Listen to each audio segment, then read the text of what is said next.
ఓం నమ శివాయ. దీర్ఘకాలిక సమస్యలకు 100% ట్రీట్మెంట్ గ్యారంటీ. 20 సంవత్సరాల ఎక్స్పీరియన్స్ కలిగిన అంతర్జాతీయ హోమియో వైద్యులు డాక్టర్ బెల్లంకొండ నాగేశ్వరరావు గారి ఆధ్వర్యంలో హోమియో ద్వారా 100% ట్రీట్మెంట్. For appointments 8121998560. మీ ఆరోగ్యం మా భరోసా. ఓం నమో నారాయణాయ. ఓం శ్రీ స్వర్ణాకర్షణ కాల భైరవాయ నమో నమః. ఓం శ్రీ నరదృష్టి నివారణ కాల భైరవాయ నమో నమః.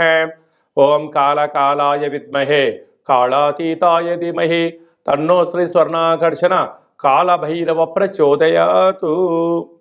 మా ఛానల్కి స్వాగతం. చూస్తున్న వీక్షకులకు ప్రేక్షకులకు ప్రియ కాళభైరవ భగవద్బంధులకి స్వాగతం పలుకుతూ మమ్మల్ని ఎంతగానో ఆదరిస్తూ ఉండబడినటువంటి ప్రియ సోదర సోదరీమణులకు అందరికీ, సనాతన హిందూ ధర్మ పరిరక్షకులకు సంరక్షకులకు జ్యోతిష అభిమానులకు స్వాగతం పలుకుతూ నూతన ఆంగ్ల సంవత్సరం ప్రారంభం అయిన తర్వాత జనవరి నెలలో ద్వితీయార్థంలో అనగా 16వ తారీఖు నుండి 1/2024, 31/1/2024 వరకు పుట్టినటువంటి వారందరికీ కూడా ముందస్తుగా జన్మదిన శుభాకాంక్షలు.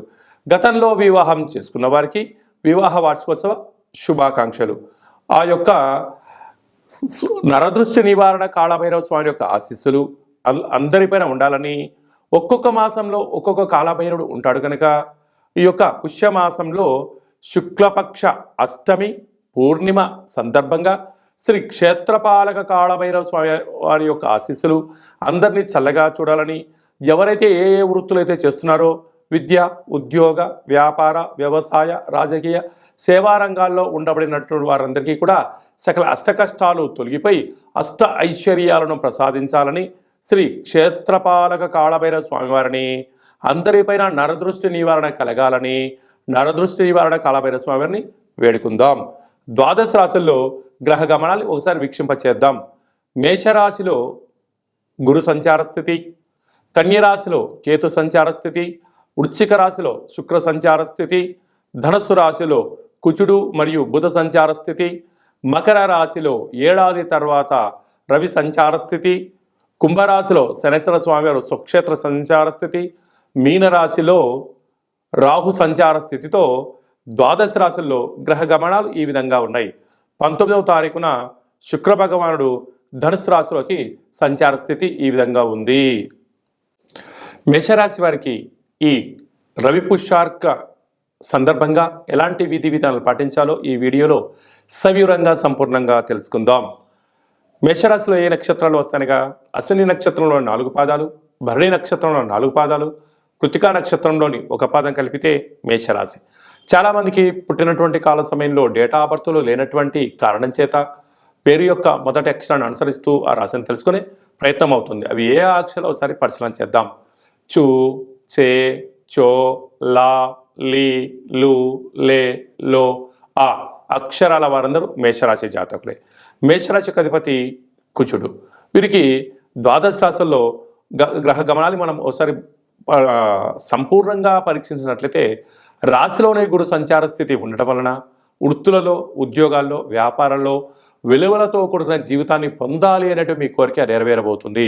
కనుక తల్లిదండ్రుల మాటలు, గురువుల మాట వినడం వలన మీకు యోగదాయకమైనటువంటి మంచి పరిస్థితి.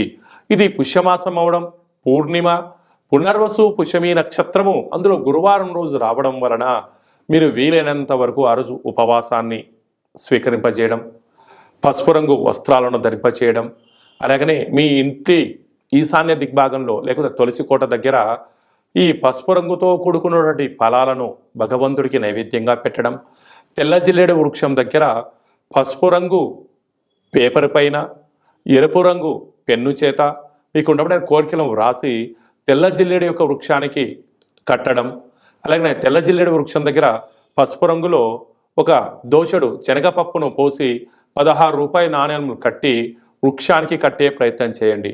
అలా మాకు కుదరలేదు అనుకుంటున్నట్లయితే ప్రవహించే నీటిలో సమర్పించండి. మాకు ప్రవహించే ప్రాంతం లేదండి అనుకున్నట్లయితే మీకు దగ్గర ఎక్కడైనటువంటి నవగ్రహాల దేవాలయం కానీ శివాలయం కానీ ఉన్నట్లయితే ఈ యొక్క పసుపు రంగు క్లాత్, శనగపప్పు, 16 రూపాయల నాణ్యములను ఆ గురుగారికి ఇచ్చి గురుగారి చుట్టూ 16 ప్రదక్షిణలు చేయండి. అది కూడా కుదరలేదు బ్రాహ్మణుడు మనకు అందుబాటులోకి లేడు, శనగపప్పును నీటితో లేకుండా పంచామృతములతో కలిపి మహాదేవుడికి శివుడికి రుద్రాభిషేకం చేసి ఈ పదార్థాన్ని తీసుకొని వెళ్ళి గోమాతకు సమర్పించండి. మీ యొక్క జాతకంలో ఉండబడినటువంటి గురు యోగ్యత దోషాలు తొలగిపోయి ఉన్నతమైన స్థాయికి మీరు ఎదుగుతారు అని చెప్పి గమనించాలి.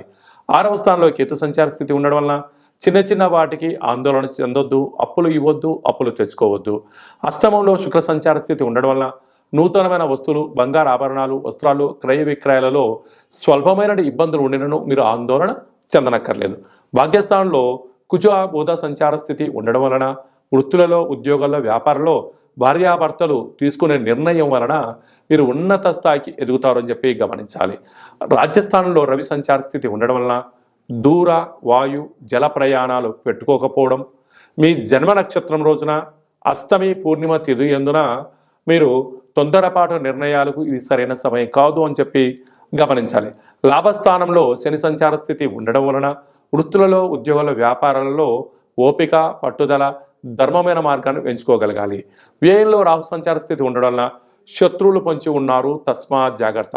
సాఫ్ట్వేర్ ఉద్యోగస్తులు, హార్డ్వేర్ ఉద్యోగస్తులు, వ్యవసాయ పనిచేసేటువంటి కార్యక్రమాలు ఆచరింపజేసేటువంటి వారందరికీ కూడా మంచి అవకాశాలు ఉన్నాయి. కాకపోతే మంచి కాలాన్ని ఉన్నప్పుడే సత్కర్మ చేవ సత్ఫలిత, దుష్కర్మ చేవ దుష్ఫలిత అన్నట్టుగా ఇప్పుడు మన మంచి పనులు, మంచి కార్యక్రమాలను, ఆధ్యాత్మికమైన జీవన విధానాన్ని మీరు ఏర్పరచుకోగలిగితే రాబోయే కాలం అంతా కూడా మీకు మంచి యుగం ఉందని చెప్పి గమనించాలి. 2024వ సంవత్సరంలో జనవరి నెలలో ద్వితీయార్థం అనగా 16వ తారీఖు నుండి 31వ తారీఖు వరకు ముఖ్యమైనటువంటి పండుగల గురించి క్లుప్తంగా, సవివరంగా, సంపూర్ణంగా తెలుసుకుందాం.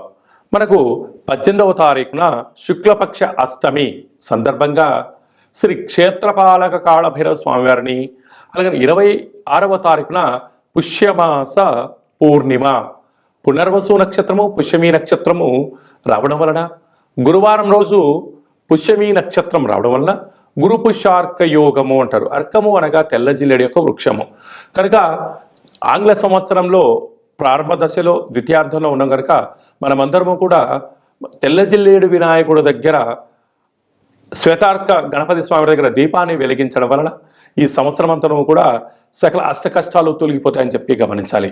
అలాగనే ఈ మనకు 2 గురువారాలు కానీ, పూర్ణిమ రోజు గురువారం రోజు కానీ ఒక పసుపు రంగు క్లాత్లో కానీ, టవల్లో కానీ శనగపప్పును బాగా ఉడకబెట్టి లేక నానబెట్టి అందులో మూట కట్టి ఒక 3 ఒత్తులను ఆముదంలో కానీ, కొబ్బరి నూనెలో కానీ నానబెట్టి ఇంటి యజమానికి, వాహనాలకు, ఫ్యాక్టరీలకు దిష్టి తీసి బయట వేయడం వలన నరదృష్టి, శత్రు ప్రభావాలు తొలగి గురు యోగ్యత కలిగి విద్య, ఉద్యోగ, వివాహ, సంతాన, రాజకీయ, సేవారంగ కార్యక్రమాలు, రాజకీయ రంగ కార్యక్రమంలో అద్భుతమైన గురు యోగ్యత కారణం చేత మీకు రాజసన్మానం జరుగుతుందని చెప్పి గమనించాలి.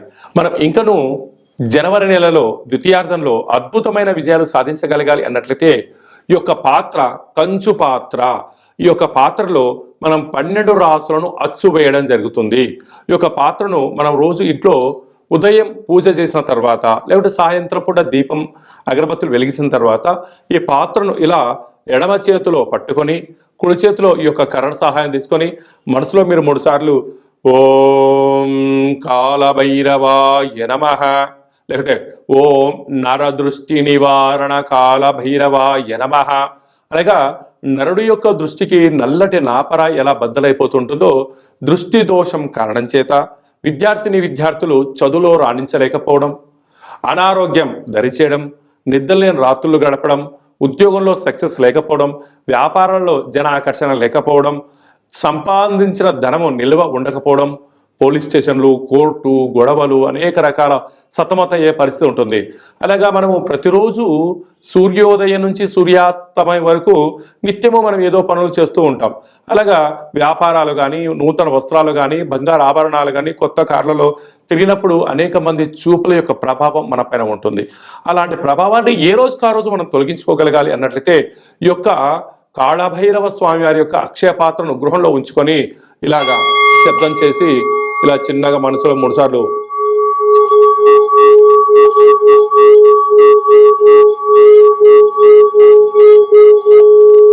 అలాగా ఓం నరదృష్టి నివారణ కాలభైరవాయ నమః అనేటువంటి మంత్రాన్ని 12 సార్లు ఉచ్చరింపజేయడం వల్ల ఈ యొక్క శబ్ద తరంగాల వలన మానవుని శరీరంలో ఉండబడినటువంటి మూలాధార, స్వధిష్టాన, మణిపూర్వక, విశుద్ధ, అనహత, ఆజ్ఞ చక్రాలు వికసింపచేసి దురదృష్టము దూరమైపోయి అదృష్టం మనకు కలుగుతుంది. అందుకే అపాయంలో గొడుగులాగా, అష్టైశ్వర్యాలలో మనకు అంబారీ వాహనంలాగా కాళభైరవ స్వామికి ఆశీస్సులు ఉంటాయని చెప్పి గమనించాలి. ఇంకను మన వ్యక్తిగత జాతకం తెలుసుకోవాలనుకుంటున్నారా? మీ యొక్క పేరు, పుట్టినటువంటి తేదీ, నెల, సంవత్సరం, సమయం రాసి మీరు వాట్సాప్లో పంపించగలిగినట్లయితే 100 సంవత్సరాల జాతకాన్ని రాసి పంపించి మీరు పుట్టినప్పుడు గ్రహ గమనాలు ఎలా ఉన్నాయి, ప్రస్తుతం ఎలా ఉండబోతున్నాయి, రాబోయే కాలంలో ఎలా ఉండబోతున్నాయో మీకు సవివరంగా సంపూర్ణంగా తెలియజేయడం జరుగుతుంది. అలాగే డేట్ ఆఫ్ బర్త్ లేనటువంటి వారికి మీ పేరు యొక్క మొదటి అక్షరాన్ని అనుసరిస్తూ హస్త సాముద్రికం ద్వారా అనగా మీ యొక్క చేతి యొక్క రేఖలను పరిస్థితిని బట్టి గవ్వల ద్వారా కాళభైరవ స్వామి యొక్క ఉపాసన బలం చేత భూత, భవిష్యత్, వర్తమానాన్ని తెలియజేయడం జరుగుతుంది. అలాగనే మీ యొక్క అబ్బాయి కానీ అమ్మాయి కానీ పుట్టినప్పుడు చిన్నపిల్లలకు ఆధ్యాత్మికమైనటువంటి పేర్లు ఎలా పెట్టాలి, న్యూమరాలజీ ప్రకారంగా ఎలా పేరు పెట్టుకోవాలో మన యొక్క దేవాలయంలో మీకు సవివరంగా సంపూర్ణంగా తెలియజేయడం జరుగుతుంది. అలాగా మీ అబ్బాయి కానీ అమ్మాయి కానీ వివాహం కావడం లేదా అయినటువంటి అవ్వడానికి ఎందుకు ఇలా ఆటంకాలు జరుగుతూ ఉంటుంది, అలాగా అమ్మాయి యొక్క జాతకంలో కానీ అబ్బాయి యొక్క జాతకంలో ఎలాంటి దోషాలు ఉన్నాయి, ఆ యొక్క అబ్బాయి అమ్మాయి యొక్క జాతకంలో వివాహానికి సంబంధించినటువంటి గణాలు గుణాలు సవివరంగా తెలియజేయడం జరుగుతుంది. అలాగే వివాహమైన దంపతులు తరచుగా గొడవ పడడం, అనేక రకాలుగా ఇబ్బంది పడడం, పోలీస్ స్టేషన్లో కోర్టు అని విడాకులు తీసుకునే పరిస్థితి ఉంటుంది. అలా కాకుండా ఈ కింది నెంబర్ మీరు సంప్రదించి అపాయింట్మెంట్ తీసుకొని సంప్రదించగలిగినట్లయితే మీ యొక్క పేర్లలో స్వల్పమైన మార్పులు చేసి శ్రీ పార్వతీ పరమేశ్వరుల యొక్క ఆశీస్సుల చేత మీరు సంపూర్ణంగా జీవన విధానాన్ని సవ్యంగా సాగడానికి అద్భుతమైన సలహాలు సూచనలు మీకు ఇవ్వడం జరుగుతుంటుంది. అలాగనే చాలామందికి కాళభైరవ మంత్ర ఉపదేశం ఎలా చేయాలి, కాళభైరవ నామ జపాన్ని ఎలా చేయాలి, కలియుగ కాలంలో కాలాన్ని శాసింపజేసే శక్తి మనకి ఎలా ఉండగలగాలి, యంత్ర మంత్ర తంత్ర తాంత్రిక సాధన ఎలా చేయాలో మన యొక్క దేవాలయంలో చేయడం జరుగుతుంది. మన యొక్క దేవాలయంలో ప్రతి నెలలో 4 మంగళవారాలు, 4 శనివారాలు, శుద్ధాష్టమి, పూర్ణిమ, బహుళాష్టమి, అమావాస్య తిథుల యందున కూష్మాండ దీపాన్ని వెలిగింపచేయడం, కాళభైరవ స్వామికి విశేష అభిషేక కార్యక్రమాలు చేయడం, ఒక్కొక్క నెలలో ఒక్కొక్క కాళభైరవ స్వామి వారు ఉంటారు కనుక ఆ కాళభైరవ స్వామి వారికి హోమ కార్యక్రమాన్ని చేయించడం, అలాగనే మనకు ఏలనాటి శని ఉన్నా, అష్టమస్థాన శని ఉన్నా, అర్ధాశ్రమ శని ఉన్నా, గ్రహ సంచార స్థితిలో శని సంచార స్థితి, సూక్ష్మ సంచార స్థితి, నవగ్రహాల్లో రవి, చంద్ర, కుజ, బుధ, గురు, శుక్ర, రాహుకేతు సంచార స్థితిలో ఉన్నప్పుడు మనం అనేక రకాలుగా స్వల్పమైనటువంటి ఇబ్బందులు పడుతూ ఉంటాం. ఈ యొక్క ఇబ్బందులను సంచిత, ప్రారబ్ధ, ఆగమిక అనే కర్మలను మనము కాళభైరవ స్వామి యొక్క హోమాన్ని చేయించి మీకు నరదృష్టిని తీయించేసి ఈ యొక్క కర్మను ఈ యొక్క కాళభైరవ సాధకులకు భిక్షగా భోజనాన్ని ఏర్పాటు చేయడం వలన మన యొక్క కర్మను స్వామివారి దగ్గర ప్రసాద రూపంలో ఏర్పాటు చేయడం వలన మనము సంపూర్ణమైనటువంటి అష్ట కష్టాలకు స్వస్తి పలిగి నూతన సువర్ణ అధ్యాయ జీవితానికి స్వాగతం పలకడానికి కాళభైరవ స్వామి యొక్క భిక్ష చాలా అద్భుతంగా ఉపయోగపడుతుందని చెప్పి గమనించాలి. కనుక మనమందరము కూడా కష్టాలను తొలగించుకుందాం, ఐశ్వర్యాలకు స్వాగతం పలుకుతాం. మనం ఏదైతే అనుకుంటున్నామో ఉన్నతమైనటువంటి విలువలతో కూడుకున్నటువంటి ఆరోగ్యంతో కూడుకున్నటువంటి జీవన విధానాన్ని మనం సొంతం చేసుకుందాం. కనుక కాళభైరవ స్వామి యొక్క ప్రసాదాన్ని దానం చేద్దాం, కర్మను దానం చేద్దాం, అదృష్టాన్ని స్వీకరించాలని చెప్పి ఎవరికి ఎలాంటి అష్ట కష్టాలు లేకుండా అందరికీ అష్టైశ్వర్య ప్రాప్తిని కలిగించాలని కోరుకుందాం. కనుక ఆసక్తి గలవారు ఈ కింద సంప్రదించి కాళభైరవ స్వామి యొక్క పూజా విధానంలో పాల్గొనండి. అందరికీ అష్టైశ్వర్యాలు ప్రసాదించాలని నరదృష్టి నివారణ కాళభైరవ స్వామిని వేడుకుందాం. అందరిపైన స్వామి యొక్క ఆశీస్సులు ఉండాలని, చల్లని చూపులు చూడాలని ఆశీర్వదించమని వేడుకుందాం. ఓం శతమానం భవతి శతాయు పురుష సతేంద్రియ ఆయుష్యేవేంద్రియే ప్రతిష్టతి ధనం ధాన్యం బహుపుత్రలాభం శత సంవత్సరం దీర్ఘమాయు సర్వే జనా సుఖినో భవంతు లోకా సమస్తా సుఖినో భవంతు. సర్వం శ్రీ నరదృష్టి నివారణ కాళభైరవ దేవతార్పణమస్తు. హరి ఓం. ఈ వీడియో మీకు నచ్చినట్టయితే లైక్ చేయండి, షేర్ చేయండి, మా ఛానల్ని సబ్స్క్రైబ్ చేసుకోండి. నేను చేస్తున్న వీడియోలో మీకు ముందస్తుగా నోటిఫికేషన్ రావాలన్నట్టయితే గంట సింబల్ ప్రెస్ చేయండి, ఆల్ అనే బటన్ తెలియచేయండి. ఎవరైనా మన క్షేమాన్ని కోరుకుంటున్న వాళ్ళైనా అంటే మనం ఎవరి క్షేమాన్ని గురించి ఆలోచన చేస్తున్నట్లయితే ఈ యొక్క ఆధ్యాత్మికమైనటువంటి భక్తి సమాచారాన్ని వాళ్ళకు తెలియచేయండి. కాళభైరవ స్వామికి ఆశీస్సులు పొందండి.